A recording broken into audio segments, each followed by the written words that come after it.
Ladies and gentlemen, welcome back to the Be Great podcast, episode 12. Week 4 of the college football season is in the books. We have a ton to talk about. A ton of things happened. We learned a ton about a lot of these teams. That is for sure. I didn't go undefeated on the picks like I wanted, obviously, which is unfortunate. I mean, I lost right out the bat Friday night with Illinois versus Nebraska, which is unfortunate, but it is what it is. We'll go through, we'll review week 4, and then we will. I'm also going to talk Pac 12 expansion. More things came out about Pac 12 earlier this week, and oh boy, is it getting spicy. Because ironically, what was it? Maybe an hour? How long ago was this tweet from Ross Dellinger? 2 hours before I went live for this. Ross Dellinger tweets out that the Pac-12 has filed a suit against the Mountain West in federal court over millions in penalty fees that the Mountain West believes it is owed. Mountain West requested Pac-12 pay $43 million in fees for acquiring the first 4 members, being Boise State, Colorado State, Fresno State, and San Diego State. And we also got last night Utah State, now going to be a member of this new Pac-12. It's interesting. I think the Pac-12 is panicking.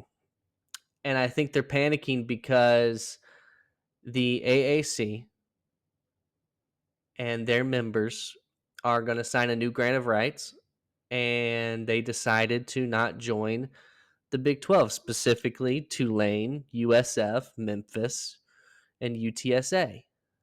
They all got offers from the Pac-12, and they're basically saying no, and they're sticking with their conference. And it has caused now the Pac-12 to panic, and they're grabbing a team in Utah State who I think they'd be interested in. But the problem is Utah State is currently going through an NCAA investigation. And so it's just surprising that they want to pick up a team with all this baggage. But I think it's a panic move because they realize they can't get USF, they can't get Memphis, they can't get Tulane. They're not going to be able to get into Texas unless they get a team like Rice, but that doesn't really do much for you. It really doesn't. And so now you're just continuing to look at the Mountain West, and it all comes down to UNLV. And UNLV, I think, was going to join the Pac-12 until it came out that those other schools in the AAC said no, basically. And so now the Pac-12 is sitting here, and they're in a bad position, in a very bad position. I mean, what are you going to do? I heard some talk this morning that people think Gonzaga is a possibility. And I know this is a college football podcast. Obviously, Gonzaga would not be coming for football. They don't have a football team, but they are an excellent basketball program. I also heard Grand Canyon University, which no one has really talked about. Now, Grand Canyon University also not doesn't have a football team, but they're very good at baseball and very good at basketball. But does that really do anything for you? Honestly, does that, like, if you hear today, oh, the Pac-12 is adding Gonzaga and Grand Canyon, does that do anything for you? Sure, you'll have a great baseball talent. You'll have a great basketball talent. And what about the football field? What about the football field? Utah State is a fine program. You need UNLV. You probably need Nevada, maybe Air Force. I don't think bringing any FCS school up is going to do anything for you. And like I said before, Stanford and Cal are not coming back, especially not now. It'll be interesting to see what the Pac-12 does moving forward. And I just think they're in a really bad spot, a really bad position. And I mean, we knew that last week they were in negotiation talks with the Mountain West. Clearly, those went haywire since they're now suing them. But we'll see. But let's move on to what we really want to talk about. And that's week 4. Oh boy, week 4. Where do we start? I'll go over my picks that I had. Say which ones I got right, say which ones I got wrong. As I said before, I got the Illinois-Nebraska game wrong. I thought Nebraska was the more talented team, and I thought they'd come out and they would win. But Illinois has been surprisingly impressive this year. I've really been impressed that they look like a really solid team in the Big Ten. And Nebraska, I don't think anyone thought that Nebraska had figured it out and was fully back this year. You can tell that they still have a lot of work to do, but I still believe that Nebraska is on the right track. I was shocked that Stanford beat Syracuse. I've been a big Syracuse believer, and we'll talk about another team that I've been a big believer in that lost as well. But I've been a big believer in Syracuse. They were my surprise team, and I still claim that they are. They lost a game to a bad Stanford team. To be quite honest, look, I love Fran Brown, their head coach. How you don't have Alec how do you say his name? Alec Ayamanor, however you say his name. I think he's fantastic, by the way. How you don't have him double covered is beyond my comprehension. It's beyond my comprehension. But that's what happened. Now that game wasn't a part of the picks, but I just saw it and felt the need to talk about it. Saturday, Florida and Mississippi State played a football game. If you want to call it that, if you want to call it football, I guess you can. It went about how I expected. I figured Florida would handle Mississippi State. Mississippi State, it's going to be a little bit before they're competitive in any type of way. I could definitely see them being a heavy transfer portal team. We'll see. But I knew this year it's going to be a tough first year for Mississippi State, 100%. And I think you're looking towards year 3, year 4 when this is hopefully going to get figured out for them. Clemson, NC State. I'll tell you what, if there's one thing I nailed this weekend, it was this game. It was Clemson, NC State. I told everybody. Now, let me just clarify. Did I think Clemson was going to score 59 on NC State? No, I did not. But I'm so happy it happened, and I'll tell you why. Because what did I say? What did I say when I did the picks on Friday? I told you Tennessee is getting credit for a win against NC State that they should not be getting so much credit for. No way they should be getting that much credit for being NC State because they're bad. And then what happens? Clemson drops a bomb on NC State. Scored more points on NC State than Tennessee's offense, by the way. Because you see, Tennessee fans were telling Georgia fans that, NC State, us beating NC State's a better win than y'all beating Clemson. Are you sure about that? Because Georgia's win over Clemson is looking better as the weeks go on. Just saying. Nailed that one. I got USC Michigan all wrong. That one was surprising. I still don't think Michigan is any good after watching that game. It just, for me, put in reality what this USC team is. And it's that they're fine. They're nothing special. That's the reality. Because Michigan's not going to be able to do any... I don't think they're going to make the playoff and be able to make the playoff playing that type of football. So run heavy. You can't. You're not going to beat Oregon playing like that. You're certainly not going to beat Ohio State playing like that. That's not going to happen. But it was a good win for Michigan. Utah, Oklahoma State. I was surprised that Cam Rising didn't play, but it clearly didn't matter. Oklahoma State looked like an absolute travesty. They looked terrible. Their defense looked like if Cam Rising played in this game, Utah might have blown them out. That's the reality. And I also have another question. Is Ollie Gordon dead? Because this guy is supposed to be the best running back in the nation. Was he even on the field? Was he even on the field? Let's pull up the stats real quick. Let's pull up the stats. Let's go to the box score. Where's at Ollie Gordon? 11 carries for 42 yards. Number one, why is Ollie Gordon not getting 20 carries? Number two, why is he only averaging 3.8 yards a carry? I mean, this is Ollie Gordon we're talking about here. Why is Alan Bowman throwing the ball 33 times? Why? He stinks. And this Oklahoma State offensive line is mostly seniors. They mostly came back. They're mostly older guys. Why can't they block? Why can they not block for Ollie Gordon? This is almost the same offensive line as last year. I don't know what's changed. And I'm going to have a discussion about Mike Gundy in a little bit. I'm going to group him together with another head coach because I thought his comments and another coach's comments in their post-game press conferences was absolutely shameful, but we'll get to that. We'll get to him and the other coach I'm talking about later because the other coach I'm talking about was a part of my picks as well. And he should especially feel ashamed of himself. But once again, we'll get there. Tennessee beats Oklahoma. A lot of people have a narrative about this game. I think Tennessee's defense looked great. But did it have more to do, I wonder, with Jackson Arnold just being absolutely awful? Just wondering. Just curious. I'm just curious.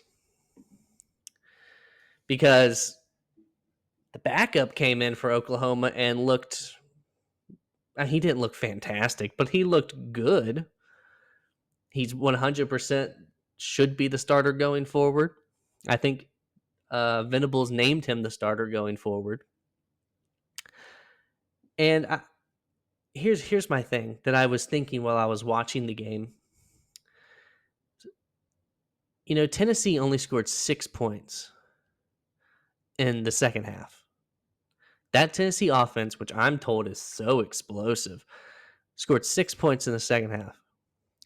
It just makes me wonder that if Oklahoma would have played their backup, I think his name was Hawkins, the entire game, I wonder what that game looks like.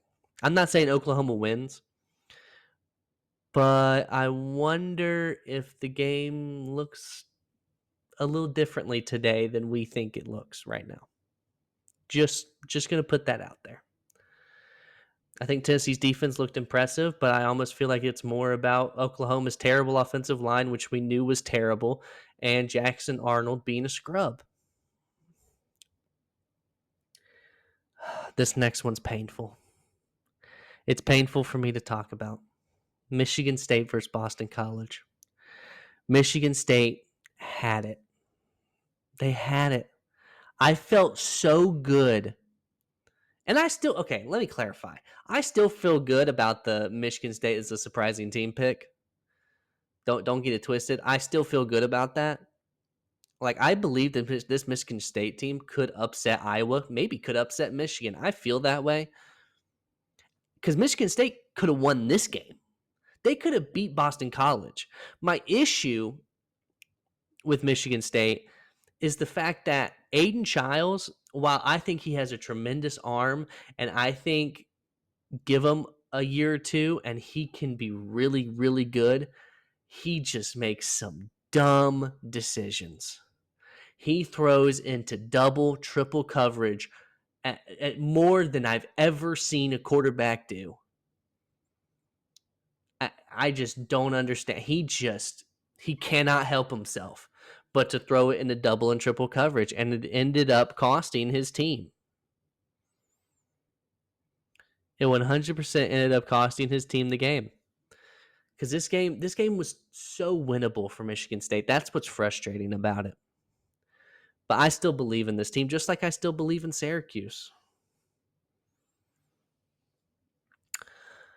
Colorado beats Baylor. The narrative, I'll tell you what, the narratives coming out of this game first off, shouldn't shock you, but it's absurd. Colorado needed a Hail Mary desperation attempt to beat a bad Power 4 team. Don't get it twisted. They're going to lose to UCF. I just spoiled one of the picks for Friday, but they're going to lose to UCF this weekend. That's the reality. They're not making a bowl game. That's the reality. I said it 1,000 times, and I will continue to say it. It's not happening as much as people want it to. And as much as people have their agendas and have their narratives about this team, it's not going to happen. I picked this game right. And I'll continue. I will continue to pick Colorado games right. I haven't been wrong about a Colorado game yet. And that will continue. Because I know this team. Arkansas versus Auburn. Hold on. Let me skip that. I'm going to go to UCLA LSU. So I was getting ready to just prepare myself mentally for an LSU rant when I was watching their game. Because what did I tell you? I said LSU needs to be up handedly by halftime. And they weren't. But at the end of the day, they won this game handily. 34-17. It wasn't by as how much as I want them to, because they're better than this. But you know what? At least they actually showed up and played for once. I don't understand why they keep on wanting to have slow starts, but I mean, it is what it is, I guess. I still don't feel good.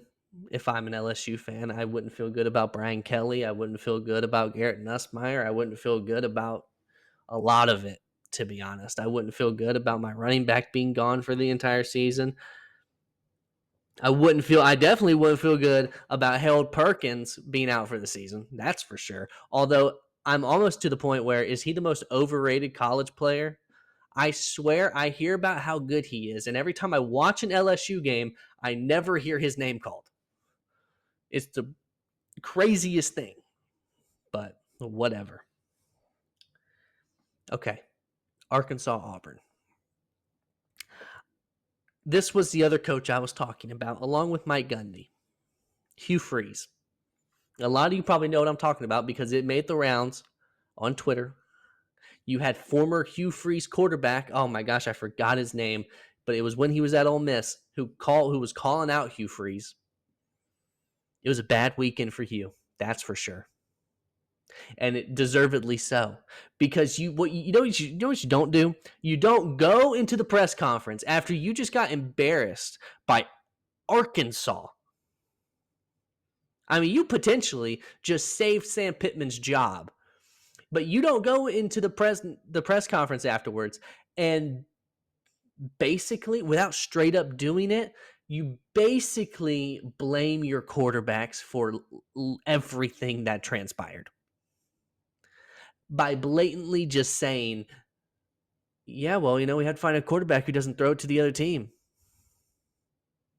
Well, how about this, Hugh? It's your job to find a quarterback that doesn't throw it to the other team. There's this thing nowadays, Hugh, it's called the transfer portal that you decided to not use because you wanted to ride with Peyton Thorne, right? You wanted to ride with this other kid. I don't even remember his name, number 15. You wanted to ride with them, right? Where'd that get you? It got you interception after interception after interception. This team looks unprepared to play every week. This team looks like they don't want to be out there on the field. That's on you. That's preparation. Mike Gundy, after his game, I want you to go and watch Mike Gundy's post-game press conference. It's the most confusing nonsense I've ever seen and heard in my life. I was so confused. I was like, Mike, what are you talking about? I mean, we've completely lost the plot. I mean, Mike Gundy literally says, he goes, yeah, you look at that, he's like, yeah, we face a lot of teams and, you can tell they're really good. But with this team being Utah, with this team, you look at them and, they play a lot better than you think they would. I'm sorry, what? What? What do you mean they play a lot better than you think? That have you not been watching Utah for the past 5 years? They've been a top tier team. Like, what are we talking about? And you want to talk, and he was asked, why did you not hand the ball off to Ollie Gordon more? And he's go, well, every time we would hand the ball off, the crowd would boo. At that point, he lost me. At that point, I was like, Mike, there's no way you're changing your game plan because the crowd. There's no way this is happening, Mike. No way. Did those words just come out of your mouth? I mean, it's insane. And then Hugh Freeze has a comment yesterday. He made it even worse. Hugh Freeze had a comment yesterday. He was like, well, I know that if we played that team, being Arkansas, I think he said something like, if we played them 10 times, we'd beat them 9 times. That's what makes it more frustrating. Hugh, shut up. If you played Arkansas 10 times, you beat them 9, I don't believe that for a second. I think Arkansas would, I don't know if Arkansas would beat you 9 times, but I think Arkansas would beat you a solid 6 or 7. Because your team has no heart. You lost to Cal at home in Jordan-Hare, and you just lost to Arkansas at home in Jordan-Hare. Is Jordan-Hare this big home field advantage? Because it certainly doesn't feel like it right now, because the fan base seems to have given up on you.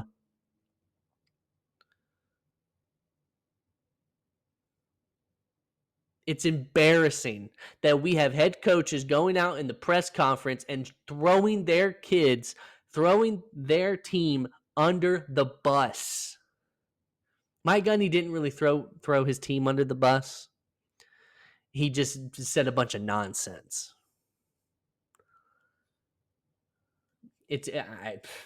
I just don't understand. I just don't understand. Like, buddy, you have it. There were so many quarterbacks in the transfer portal that you could have went out and got. You could have went and got DJU. DJU sucks, but he's better than Peyton Thorne. I can guarantee you that. There were so many. Will Howard, Cam Ward, Dylan Gabriel, Grayson McCall, right? DJU. There were all these quarterbacks in the transfer portal. Curtis Rourke, who's now at Indiana. Like, what are we talking about? Auburn looks like they're possibly, other than Mississippi State, like the worst. They look like they're worse than Vanderbilt. Auburn legitimately looks like they're worse than Vanderbilt. And I think they play Vanderbilt this year. Is Vanderbilt going to beat them? Because Vanderbilt almost beat Missouri. I don't know if Auburn could beat Vanderbilt. Whether it's at home or away. Doesn't really matter, clearly.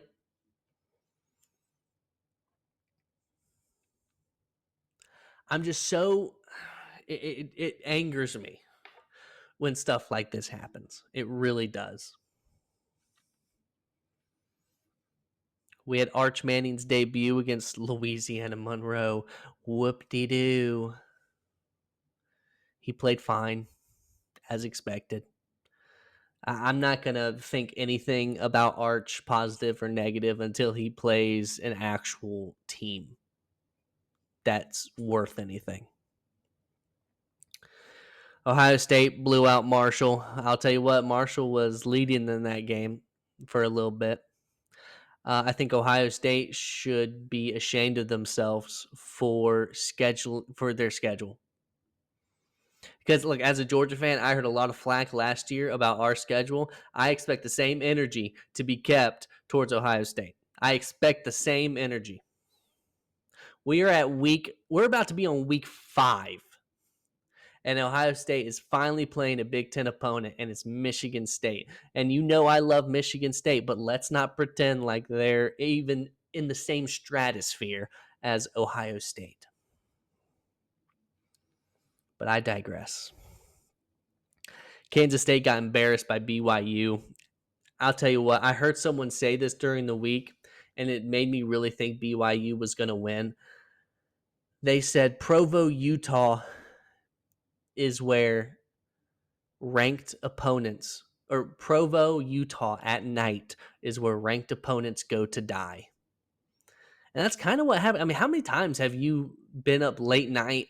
It's midnight. You turn and you see, oh, BYU's playing like a ranked team, like a Kansas State or like a what's another good one, like a Utah or USC or a UCLA, something like that. And you turn it on, and BYU's beating them brainless. Because I know I've experienced that a lot, and it happened again. Avery Johnson looks mediocre at best. He doesn't really look like a quarterback, to be honest with you. And I can't sit here and say, oh, you should have kept Will Howard. Will Howard's hardest game has been Marshall, but you know. Miami had a tough one at the start with South Florida, but then pulled away and was able to handle their business. Again, I don't really take anything from Miami. They haven't played anybody. Florida is not a somebody. Florida sucks. So I don't really know what to think of Miami yet. Vanderbilt, Missouri was interesting. I think this Missouri team's being a little overrated right now. They haven't really they've struggled 2 weeks in a row with teams that a top 10 team should not struggle with. Boston College is solid, but if you're Missouri, you should not be losing for a large portion of that game and then just eking out a victory and then going to double overtime with Vanderbilt, and these are back-to-back weeks. That's not a good look. That would worry me. That'd worry me a lot. Louisville handled their business against Georgia Tech. I told people after the game in Dublin against Florida State that Georgia Tech was not as good as people thought they were, and it's coming to fruition. Lost to Syracuse, and now they've lost again to Louisville. I guess Sheamus from WWE, he was too busy. He was with the Tennessee Titans yesterday. He couldn't be at the Georgia Tech game. Unfortunate for them. Texas A&M. What is it with Bowling Green? Is Bowling Green really good? I mean, they took Penn State to the wire. Now they're taking Texas A&M to the wire. I mean, goodness gracious. Texas A&M in a barn burner with Bowling Green, which I don't know why Texas A&M is ranked in the first place. Northern Illinois should feel embarrassed for losing to Buffalo. Buffalo's terrible. Let's see. What's another one? Cincinnati. I'll tell you what. I said a lot about how much Scott Satterfield sucks. They did blow out Houston 34-0, so I guess we got to give them that. Kansas continues to be the biggest disappointment in the nation, probably. Losing to West Virginia. Now, West Virginia's a good team, but Kansas had high hopes, high aspirations, and they are falling flat on their face. You know what? I talked about NC State earlier. The state of North Carolina had a terrible college football weekend, even though the Panthers somehow found a way to beat the Raiders. College football-wise, terrible weekend. James Madison, the Dukes, waltz in to Chapel Hill and beat North Carolina within an inch of their life. Beat them senseless. They dropped a 70 bomb on their head. 70 bomb. North Carolina fans were booing, and you had post-game. Oh, my goodness. Mac Brown apparently was in the locker room yelling at his players, yelling at his team. Do you guys want me to leave? Do you guys want me to quit? And it somehow immediately got out of the locker room to the media, and he has to answer questions about it 15 minutes later. See, what would worry me more is not Mac Brown seemingly already thinking about leaving. It would be the fact that it got out to the media almost instantaneously. That would be concerning to me. Who's leaking? Very weird situation going on in North Carolina. Is there any other? The new Pac-12 member, Utah State, getting blown out by Temple. That's not a good look. My Nevada Wolfpack on College Football 25. I've won them now. I just three-peated with them last night. I got the third natty three-peat. They beat the brakes off Eastern Washington. So let's go Wolfpack. Love to see it for them. Rutgers beat Virginia Tech. I saw that coming. I didn't talk about that game. I'm in ESPN Pick'ems though with my brother-in-law and my uncle, and I picked that game correctly. Unlike those two, because they don't know ball, trust me. But that's besides the point. I picked Rutgers, Scarlet Knights. I knew they'd beat the Hokies. Virginia Tech lost to Vanderbilt. Their season's done. It's over. You literally had a clip of Kyron Drones. It looked like something you would see on College Football 25. He threw the ball backwards out the end zone for a safety. It was absurd. Absolutely absurd. I mean, them in Kansas, major disappointments. Memphis found a way to lose to Navy. I mean, that's just terrible. Toledo, after beating the brakes off Mississippi State, found a way to lose as well. Let's see. Texas Tech beat Arizona State. I did pick that game wrong, not on the podcast, but in the ESPN Pick'ems. That's one of those games that's just hard to pick. Like, oh, Arizona, Texas Tech. I don't know. Flip a coin. I guess whoever decides to show up will win. Duke blows out Middle Tennessee State. I'll tell you what, Duke is slowly becoming a sneaky team. I mean, they're what I think they're 4-0. Malik Murphy threw for 216 yards. I mean, once again, Auburn, you could have had Malik Murphy, for example. I digress. I'm not gonna. You know what? I'm not gonna get emotional about it. And but Duke's looking good. You know, they face North Carolina this week. I'd probably pick Duke to win, but Duke's looking solid. I thought they'd be a lot worse than how they're playing. Manny Diaz is not a good head coach, but maybe he's turned it around. Who knows? Somehow TCU got blown out by SMU. I was not expecting SMU to just walk in and score 66 against TCU. I mean, that was truly shocking, I must say. A funny story, Liberty and East Carolina, they didn't start their game till like 11 p.m. because it was delayed for like all day. That was just interesting to me. I mean, we're sitting there, it's midnight and it's not even halftime. Yikes. All those Liberty kids have a curfew. They're probably asleep by the time this game was over. Northwestern's an absolute embarrassment. They got a safety and we're down. Oh, what was it? Because how much did Washington score? I think they were down 17-2, and then or something like that. And then they kicked a field goal, or no, was it 14-2? It was something like that. And they kick a field goal for some reason instead of going for it. Congrats, you have 5 points. That's not going to do anything for you. That was a frustrating thing to watch. Anything else? Oregon State beats Purdue. Good for Oregon State. Boise State's looking like the front runner to be the Group of 5 representative. It's looking like them or Liberty most likely. But Boise State is looking like the front runner. They look like a really good team. I don't think they're going to win a playoff game or anything. But I personally would love to see Boise State as the Group of 5 representative. I would love to see it. They blew the doors off Portland State, and as long as they keep winning and don't lose to any other Group of 5 team, they should be that representative, even though they lost to Oregon. You know, because they did almost beat Oregon. To be fair,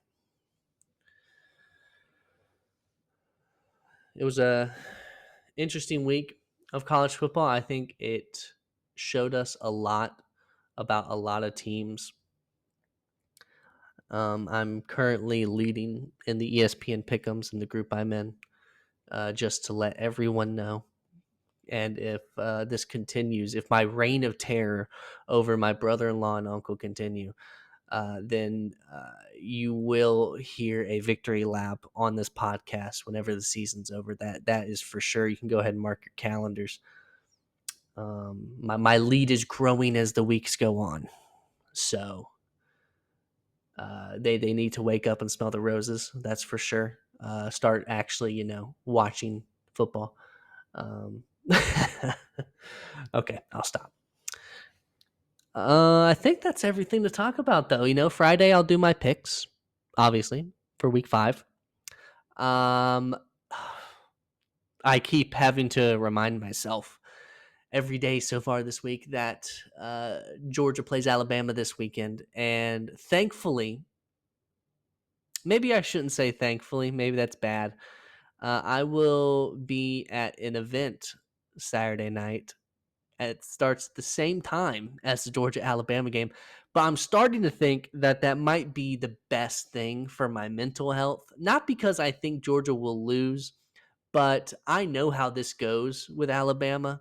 So just just to take precaution, it might just be best for my mental health that I'm at this event instead of having to watch. I shouldn't miss the entire game, but we'll see. But yes, I'm definitely nervous because as much as I think that our team, that Georgia's better than Alabama, uh, I I I I have I have felt confident about this game before many times, and it's not gone the way that us Georgia fans wanted it to. So I'm just kind of sitting back and just gonna see what happens. It's not the end of the world if we lose. That's what Georgia fans and Alabama fans, for that matter, need to keep in mind. Whoever loses, it's not the end of the world. This is not the days of the 14 playoff. This is the days of the 12-team playoff. One loss does not eliminate you. You will be fine. Okay? You can get better in a loss. A loss teaches you a lot. So I think that's just what you got to keep in mind. It's just keep on reminding yourself that losing this game is not the end of the world, and you still have a whole season left. My dog is laying over here having dreams. She's literally barking in her sleep. Oh my goodness. I don't know who she's fighting, but she's fighting somebody, and it is fierce. It is a fierce competition. I hope she wins. Anywho, I just got to keep that in mind, though, that this game's not the end of the world if we lose. We still have Texas ahead of us, we still have Ole Miss ahead of us. And we still have the SEC championship game, hopefully, and the playoff, hopefully. And that's what you got to just keep telling yourself. Although I'm not going to lie, if Georgia does lose to Alabama on Saturday, there will probably be a very heated and emotional rant that you will hear in, what would that be, episode 14 next Tuesday. There will probably be quite a bit of yelling. It'll probably be the most emotion I've shown on this podcast by a country mile, 100%. Because that will drive me crazy, I think, especially depending on how we lose. But I digress. Thank you for listening, everybody. I'll have my picks on Friday. Maybe I'll do another top 10. We'll see.